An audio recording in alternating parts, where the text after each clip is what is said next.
In this video, we will show you how to make a simple split column chart. They're perfect for displaying a number of category components with the total for each category.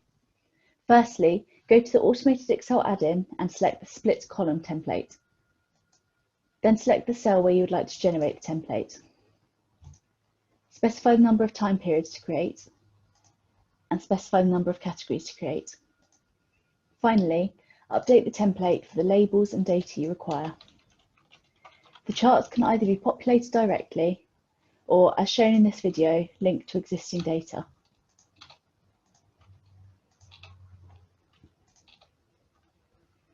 If you don't already have the Automated Excel Professional Version add-in, this is available on our website at automatedexcel.com or via the link in the description below. With the use of the Automated Excel Professional Version add-in, you can make your charts more efficient, consistent and effective. For more templates and tips, please subscribe, check out our other videos or go to our website automatedexcel.com.